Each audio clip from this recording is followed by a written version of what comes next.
Next tsunami తీవ్ర విధ్వంసాన్ని సృష్టించే ప్రాంతం. సునామీ తీవ్ర విధ్వంసాన్ని సృష్టించే ప్రాంతం. ఇక్కడ రైట్ ఆన్సర్ ఏంటి? థర్డ్ ఆప్షన్ తీర ప్రాంతంలో.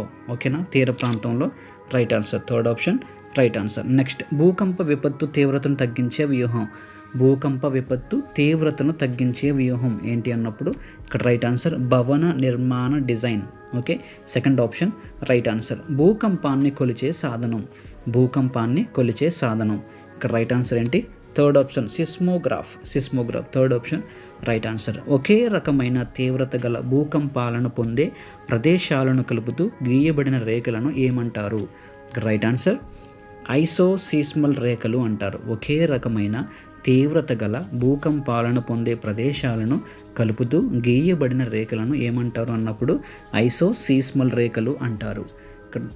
నెక్స్ట్ ఒక సమయంలో భూకంపాలను పొందిన ప్రదేశాలను కలుపుతూ గీయబడిన రేఖలను ఏమంటారు? ఒక సమయంలో భూకంపాలను పొందిన ప్రదేశాలను కలుపుతూ గీయబడిన రేఖలను ఏమంటారు? ఇక్కడ రైట్ ఆన్సర్ ఏంటంటే first option right answer homoseismal రేఖలు. హోమ్ సీస్కల్ రేఖలు అంటారు. నెక్స్ట్ అగాధ భూకంపాలు ఏర్పడే భూకంప నాభి లోతు. రైట్ ఆన్సర్ ఫస్ట్ ఆప్షన్ 300 కిలోమీటర్ల నుండి 700 కిలోమీటర్ల లోతును అగాధ భూకంపాలు ఏర్పడే భూకంప నాభి లోతు ఎంత? 300 to 700. నెక్స్ట్ భూమి అంతర్భాగం గురించి తెలుసుకోవడానికి భూకంప తరంగాలను మొదటిసారిగా అధ్యయనం చేసిన వ్యక్తి.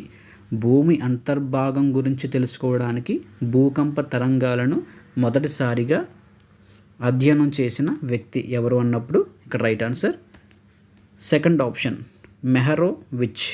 ఓకేనా, మెహరోవిచ్. మెహరోవిచ్. నెక్స్ట్ ద్రవ పదార్థాల గుండా ప్రయాణించలేని భూకంప తరంగాలు. ద్రవ పదార్థాల గుండా ప్రయాణించలేని భూకంప తరంగాలు. ఇక్కడ right answer third option s తరంగాలు. నెక్స్ట్ భూకంప తరంగాలలో ఉపరితల తరంగాలు అని వ్యవహరించబడేవి.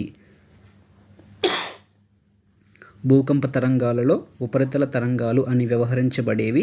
ఇక్కడ రైట్ ఆన్సర్ ఏంటి? సెకండ్ ఆప్షన్ ఎల్ తరంగాలు.